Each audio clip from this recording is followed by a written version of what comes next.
स्वागत है आप सबका माइंडस्पेस चैनल पर। मेरा नाम डॉक्टर हरीश बेडेकर है। आज हम बात करेंगे how to manage toxic people.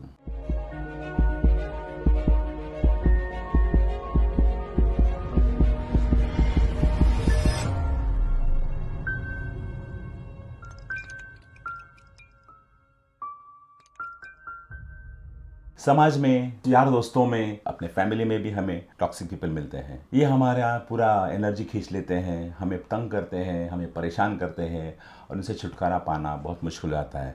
तो ऐसे लोगों को हम कैसे मैनेज करेंगे, इसके बारे में हम बात करेंगे। तो ऐसे टॉक्सिक लोग हमें हर मोड़ पर मिलेंगे, हर जगह मिलेंगे और उनके साथ डील करना, उनके साथ डिस्कस करना, उनके साथ मैनेज करना बहुत मुश्किल होता है।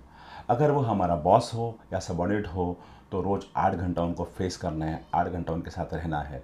तो काम से भी ज़्यादा उनको फेस करने का, उनको डील करने का स्ट्रेस ज़रूरत से ज़्यादा हो जाता है। इसलिए ज़रूरी है कि हम जान लें कि ऐसे लोगों के साथ कैसा व्यवहार करें, कैसा हम उनको मैनेज करें जिससे हमें खुद को तकलीफ ना हो और हम स्मूथली उसमें से बाहर निकलें। अभी कोई भी इंसान जो टॉक्सिक हम बोलते हैं जिसको, वो तो अंदर से अशांत है, फ्रस्ट्रेटेड है, गुस्से वाला है, वो ज़िंदगी से नाराज़ है, उसके खुद के बहुत सारे प्रॉब्लम्स हैं। हो सकता है कि उसके घर में उसकी बीवी उसका सुनती नहीं हो या घर में क्लेश हो सकता है वो दुनिया भर का गुस्सा हो उसके अंदर, जो आकर वो आप पर उतारेगा, आपकी हर छोटी गलती को बढ़ाकर बताएगा और आपको दिन भर तंग करता रहेगा। एक आपको एग्जाम्पल देता हूँ मैं कि एक साधु महाशय थे, वो रास्ते से जा रहे थे और तो एक इंसान ने उसको आके गाली देना चालू कर दिया, एब्यूजिव लैंग्वेज यूज़ किया, तुम ढोंगी हो, तुम ऐसे हो, तुम लोगों को उल्लू बनाते हो वगैरह वगैरह, बहुत सारी उनके ऊपर पूरा फ्रस्ट्रेशन निकाल दिया और 10 मिनट तक उसको गालियाँ देता रहा, बुरा भला कहता रहा। तो इतनी सारी गालियाँ देने के बाद जब वो साधु मुस्कुरा रहा था उसे देखकर और उसे कोई असर नहीं हो रहा था, तो वो आदमी ने पूछा कि भाई तुम्हें फ़र्क कैसे नहीं पड़ रहा है, मैं इतनी गालियाँ दे रहा हूँ आपको। तो वो साधु बोलता है, जो आपने लिया है वो मैंने कभी लिया ही नहीं, वापस तुम्हारे पास ही चला गया है। उसने उससे माफ़ी मांगी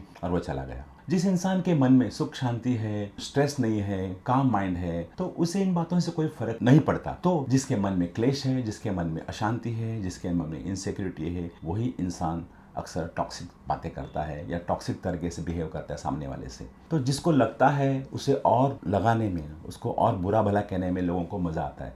जब कोई आपको क्रिटिसाइज़ करता है और आपको बुरा लगता है तो सामने वाले का जो इंटेंशन था वो उसको दूसरा मिलता है, उसको स्ट्रेंथ मिलता है और वो खुश रहता है कि देखो मैंने कि इसको बिठा दिया, बड़ी बड़ी बातें कर रहा था वगैरह वगैरह। ऐसे लोगों को मैनेज करने के लिए सबसे पहली बात यह है कि हमें न्यूट्रल होना चाहिए और उनकी बातों को नज़रअंदाज करना चाहिए। कहना तो बहुत आसान है और करना मुश्किल। हर फॉर्म में हमको ऐसे लोग मिलेंगे, कभी सास के फॉर्म में, कभी बहू के फॉर्म में, बॉस के हिसाब से, तो कभी सबॉर्डिनेट के हिसाब से। ऐसे लोग मिलते रहेंगे, इन्हें मैनेज करना मुश्किल हो जाता है। इसलिए ये टेक्निक इसके लिए काम आ जाएगी। वेरिन आपको ध्यान नहीं देना है, उनकी बातें सुन लेना है, शांति से सुन लेना है, लेकिन रिएक्ट नहीं करना है और दिल को नहीं लगाना है।